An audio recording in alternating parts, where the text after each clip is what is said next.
Hi മക്കളെ, അസ്മാസ് ബ്ലോഗിലേക്ക് എല്ലാവർക്കും സ്വാഗതം. വേറെന്തൊക്കെ വിശേഷം? എൻ്റെ മുത്തുമണികളെ, എല്ലാവർക്കും സുഖമല്ലേ? സുഖമെന്ന് വിചാരിക്കുന്നു. സുഖം, സമാധാനം, സന്തോഷം ഉണ്ടായിരിക്കട്ടെ. ഞാനിതാ ഇന്നത്തെ പോലെ തന്നെ വേറെ ഒന്നല്ല കേട്ടോ, കൂട്ടത്തിലരിച്ചാണ്. തേങ്ങ, മുളക്, ജീരകം, പിന്നെ മുളകും പൊടി, മഞ്ഞൾപ്പൊടി, ഉപ്പ് എല്ലാം കൂടെ ഇട്ട് തക്കാളി, പച്ചമുളക്, കരിവേപ്പിലൊക്കെ ഇട്ടിട്ട് ഒന്ന് ആട്ടിയതാണ്. അത് ആട്ടിയതിൻ്റെ ശേഷം ഞാൻ പിന്നെ അടുപ്പത്ത് വെച്ച് നല്ലോണം വെട്ടി തിളയ്ക്കുന്നുണ്ട്. പിന്നെ വെട്ടി നല്ലോണം വേവട്ടെ കേട്ടോ. നല്ലോണം തേങ്ങ നമുക്ക് അരച്ച് ഒഴിച്ച് കഴിഞ്ഞിട്ടുണ്ടെങ്കിൽ തേങ്ങ നല്ലോണം വേവണം. നല്ല വെന്തതിൻ്റെ ശേഷം എടുക്കാൻ നമുക്ക് മീൻ ഇടാൻ പറ്റുള്ളൂ. അങ്ങനെ നമ്മൾ മീനാണ്, ഇതൊക്കെ മുറിച്ച് വൃത്തിയാക്കി വെച്ചതാണ്. ഇതാട്ടോ കിട്ടിയത്. കോരാന്ന് അതിന് പറയാം.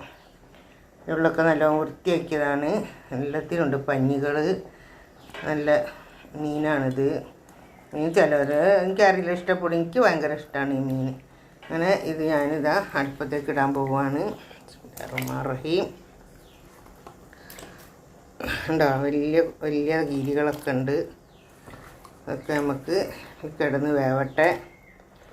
എല്ലാ മുത്തുമണികൾക്കും സുഖമായിരിക്കട്ടെ. നമ്മളെ ലോകത്തിലെല്ലാവർക്കും, വിദേശത്തുള്ള എല്ലാവർക്കും. കുറേ ഉണ്ട് മറ്റേ യുദ്ധവും അതും ഇതും ഖത്തറിലും വേറെല്ലോടത്തിലൊക്കെ ആയിട്ട് എല്ലാവരും പേടിച്ച് വരച്ച് ബേജാറായി ഓരോന്ന് പറയുന്നുണ്ട്.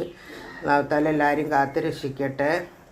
എല്ലാവർക്കും നല്ലത് വരട്ടെ. യുദ്ധവും അതും ഇതൊക്കെ ലോകത്തിലെല്ലായിടത്തിലും അവസാനിച്ചിട്ട് സന്തോഷമായിട്ട് ജീവിച്ച് പോകാൻ പഠിച്ചവന് തൗഫീക്ക് ചെയ്യട്ടെ.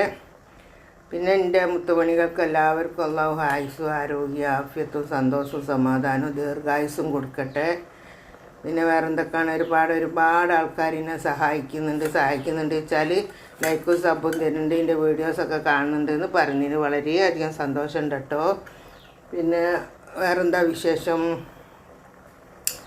എല്ലാവരും മറക്കരുത്, ഇന്നും ഉണ്ടാവും 8 മണീൻ്റെ ശേഷം. ഞാൻ ചില നേരം 2-3 പ്രാവശ്യം വെച്ചിട്ട് എപ്പോഴും ഒഴിവില്ലാത്തൊരു വരണമെന്നില്ല കേട്ടോ. ബേജാറാവരുത് ആരും. കഴിയുന്നവർ മാത്രം വന്നാൽ മതി. ഞാനിടുന്ന സമയത്ത് വിഷമിക്കരുത്. വെള്ളിച്ചോടെ പോവാനോ വരാനോ വയ്യാത്തവരൊക്കെ ഉണ്ടാവും. അതിനെക്കൊണ്ട് ആരും ബേജാറ് വിഷമിക്കൊന്നും വേണ്ട. എല്ലാവരും വരിക, ഒന്ന് ഹെൽപ്പ് ചെയ്യുക. കഴിയുന്നവരൊക്കെ, കഴിയാത്തവരോടല്ലേ. പിന്നെ നിങ്ങൾ കഴിയുമ്പോൾ പോരി, അല്ലാണ്ട് എപ്പോഴും വന്നുകൊണ്ട് ബുദ്ധിമുട്ടിക്കാൻ വേണ്ടി പറയുന്നതല്ല ഞാൻ.